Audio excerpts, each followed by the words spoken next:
Welcome to my kitchen. Today we will going to make lasagna. Boil 1.5 liters of water and add 1 teaspoon salt and a little oil.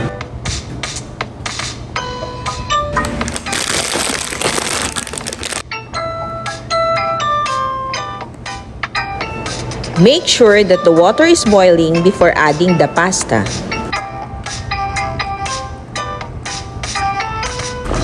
Cook the pasta until al dente, or not too hard or not too soft. Drain and set aside while we are doing the sauce. Here are the ingredients for the red sauce.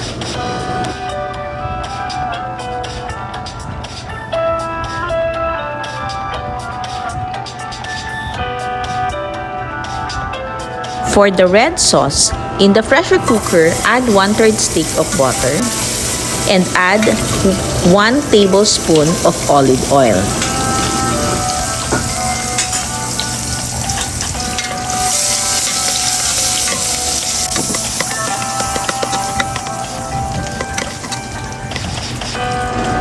Add the carrots,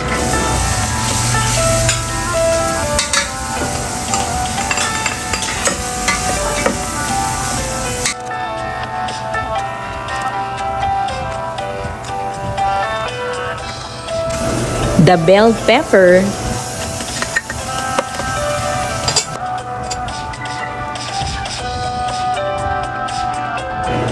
the onion,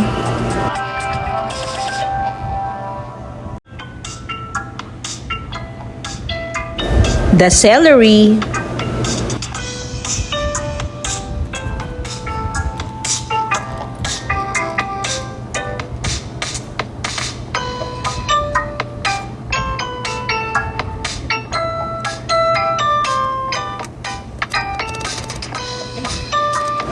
in a separate pan, brown garlic and add to your mixture.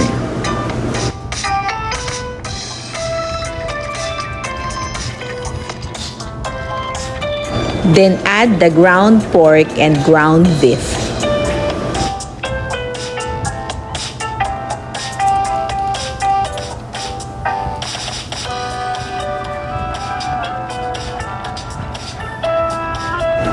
Add 1 tablespoon of fish sauce and 1 tablespoon of vinegar.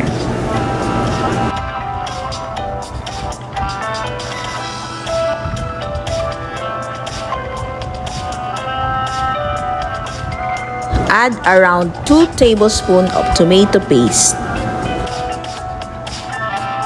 and 1 pouch of tomato sauce.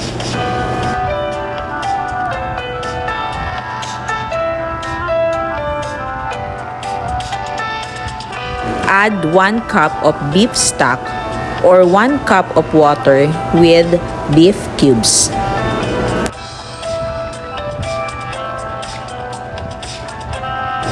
A dash of salt and pepper to taste.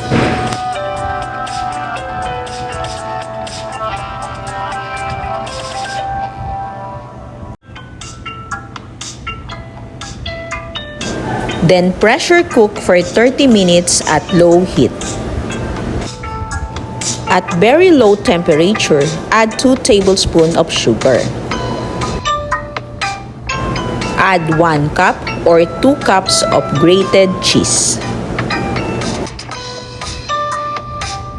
Add 1 can of evaporated milk. Simmer for 5 minutes at a very low temperature. Make sure that it does not boil. For white sauce, add 1/2 stick butter in a medium heat pan and 1/4 cup cornstarch. Turn off the stove to avoid burning and mix it very well until well incorporated.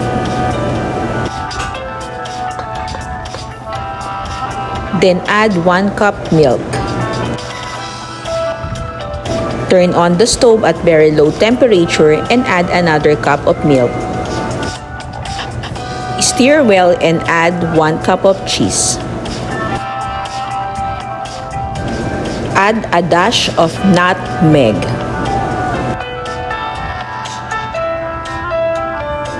and 2 tablespoons of all-purpose cream.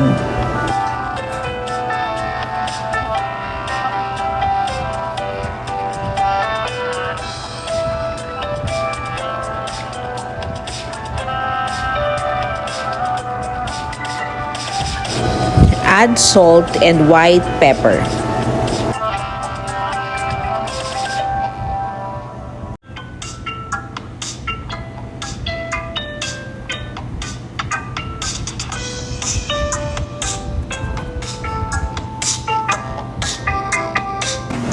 Let's assemble the lasagna. First, spray oil in the baking pan.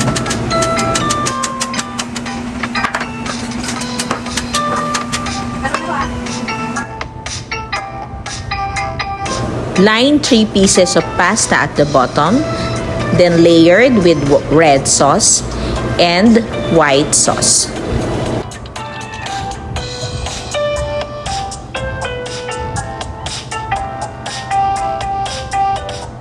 Then add another layer of pasta and red sauce.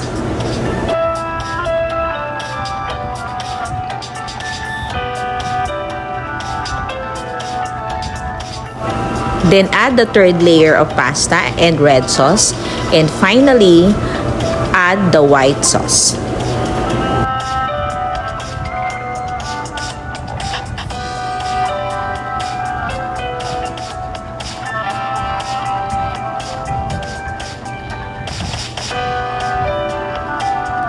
Grate some cheese,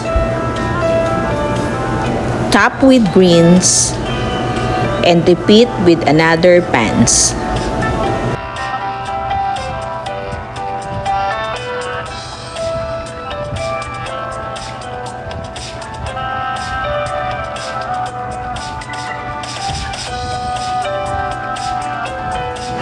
Preheat the oven for 3 minutes at 180 degrees Celsius.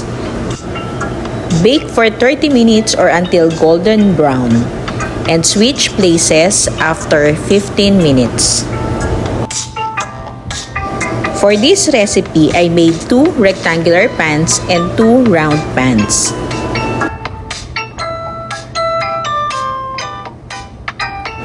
For me, I like the cheese a little toasted.